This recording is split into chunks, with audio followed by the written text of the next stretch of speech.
Hello, everyone. So we're back to my reflective e-journal for, in particular, for 768A for the Brandman Cask program.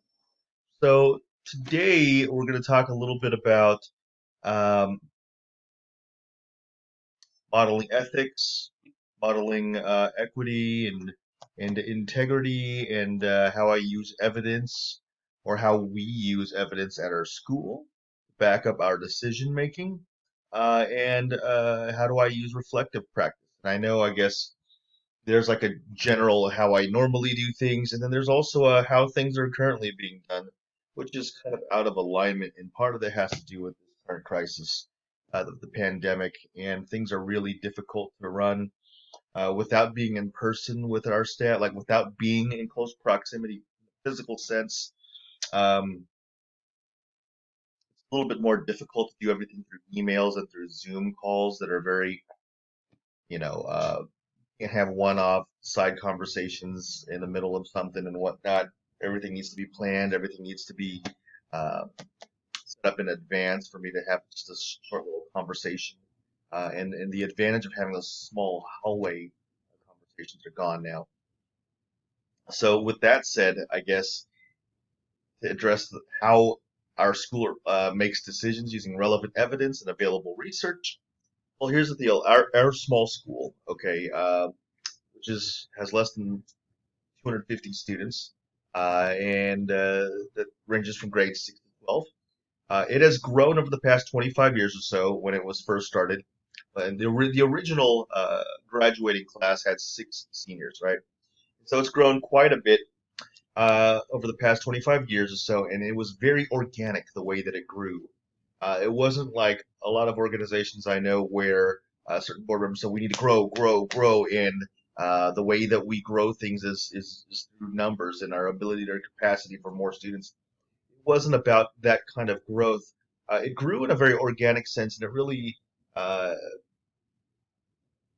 so the staff and students and the families, that have been involved in our school for such a long time, they've enjoyed very deep and meaningful relationships with each other as a result of the way that it grew organically, and not much was really systematized, right? Uh, in the beginning, um, there are plenty of systems now, but even so, we don't have quite the number of systems that you might run into at a larger district. And as is very clear from the way that I interact with our county Office of Education, it reminds me of just how much stuff there is in the educational world. But there's a little bit less where we are. So staff would simply try to, just do what was best for each student on an individual basis. That's what the teachers have done. I can tell that teachers who have been at the school for 20 plus years are like, hey, what are we doing for this particular kid? And I can make accommodations, and I can change this, and I can change that. But it's not really based on evidence and research, in the same way that you might discuss it in a large professional development meeting or a faculty meeting at another school. Uh, but cultures that are kind of like my school, ones that have grown very organically and where they don't really use systems, they just say, well, I just want to do what's best for this individual kid. Those are wonderful. But they can also be dangerous because of the way that it creates an insular kind of culture, right? So in our case, relevant evidence and available research are outwardly taught to our students in our various courses, but our staff has yet to fully embrace it as it relates to school policy and as it relates to our around pedagogy. So there are indeed a lot of staff members who are hungry for relevant evidence and research that I've recently found. Um, when I lead the academic leadership group, we've had several teachers kind of pop up and say that they wanted to see evidence, or they would go out and they would start their own research. Um,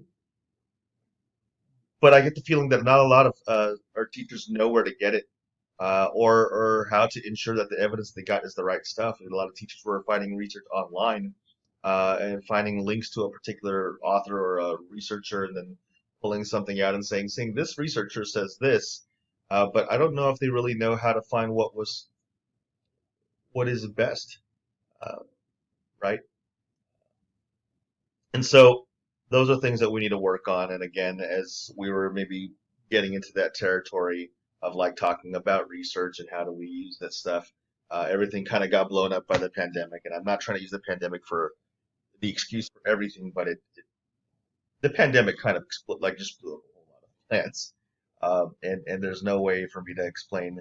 Uh, yeah, it would be impossible for me to explain things in the way that we're doing things without invoking the pandemic and how much that has changed everything. Um, so basically, over the past year, I started to talk up visible learning. John Hattie and his team of researchers, and that's really usually just through one-on-one sessions. I would drop the name, every once in a while in our academic leadership group meetings. Some of our teachers were interested and they wanted to see the research that was done. They asked me to read for the books. They asked me where to, look on Amazon or whatnot or other bookstores online to find the stuff. And I would gladly point them in the right direction. And I've seen some of our science department head was super into it and was just kept asking me more and more questions. Great. Um, some staff members, were able to use the evidence about homework from the books that I let them borrow to argue for reform in our current policies. And so I'm happy to announce that we finally decided on a new homework policy. Thank you. By mid-spring. So we did that, and it was supposed to be for the upcoming 20 to 21 school year, and henceforth. We reduced the amount of middle school homework to almost zero. We allowed, teachers to come up with, anyways, just without getting into details, we reduced the amount of homework and we changed the language on it to let our teachers know that they don't have to give the 25 minutes of homework or anything like that. They can give zero homework if they want to. They don't have to feel like they got, that they should do it. Of course, we may need to revisit our homework policy again as we enter a new era of schooling that has been dictated by the safety parameters necessitated by COVID, right? Unfortunately, we don't have too much data about this sort of thing right now because, as everyone says, it's unprecedented. Um, Jump into the second part of the question, which is about my decisions. I hope that I've been modeling ethics, equity, and integrity on a regular basis. I try to make all of my decisions what is ultimately aligned with the best interests of our students and families, our school mission, and even what I think is best for society in general, right? Um, though I often try to explain my decisions in open dialogue, in the spaces where we have open dialogue, I try to explain my reasoning. Sometimes I don't have that available to me, so I found it personally difficult to listen fully without being able to voice my own opinions too much. So it seems to me like whenever we have these meetings or these open dialogue sessions, I'm the one who doesn't get to say anything because I'm so busy listening the entire time. And everyone's so hungry for their space that they're talking over one another, and uh, it's difficult to get in word and edgewise. So by the time I've been listening for the entire time, ding, the bell rings basically, right? And the meeting is over, and I don't get a chance to say much. And maybe as the bell rings, I kind of say one more thing. I'm forced to blurt everything out at the last minute in one short and concise phrase or something like that. But oftentimes doing that doesn't reveal the amount of thought that I put into those statements, right? Um, Personally, though I make sure that I am able to justify all my decisions based on what is best for the vast majority of my constituencies. I'm not going to get it perfect every time. Sometimes deciding one way is going to hurt somebody. Students are prioritized first, but I can't walk away without hurting somebody sometimes, depending on the policy. And I guess I'm having a little trouble with the critique that I've received, because recently I was critiqued that I don't listen to some teachers. So I guess I'm having a little bit more trouble with this one. We moved to a pass, no pass this past semester due to the pandemic. Um, and some teacher told me that he would not want to give a grade of incomplete for one of our students, even though I told the teacher that there were medical reasons why we should extend the grading deadline for the student into the summer. The teacher thought that it was unfair for the other students who were keeping up with all the pacing and all of that. That particular teacher, I feel, went to other teachers and had said that I don't have high standards for our students. As the academic dean, that I don't have high standards for our students because I'm so easy with the incompletes, that I advocated for the pass, no pass, uh, that sort of thing. I don't think this teacher understands what's going on, and I wish I had the ability to speak with him, but I didn't always get that chance, like I said. Um, Unfortunately, there's no forum for me to address these issues sometimes because our forums are usually dedicated for our teachers and for our students to speak, not necessarily so that I can talk. Since no one's bringing them up, I don't get a chance.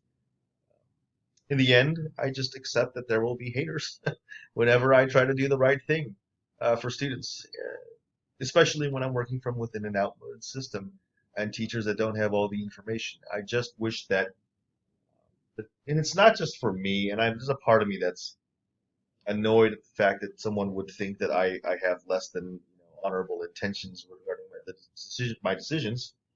But I guess I'm bothered also that I haven't set up a system where people are able to have conversations where we have equity of voice. And maybe that's my fault because I'm creating situations where everybody gets to talk, and that doesn't ensure equity of voice. Going back to the last part about reflective practice, just as I was saying those kinds of things, I realized that I wasn't creating protocols for equity of voice. Why I don't get the chance to say anything.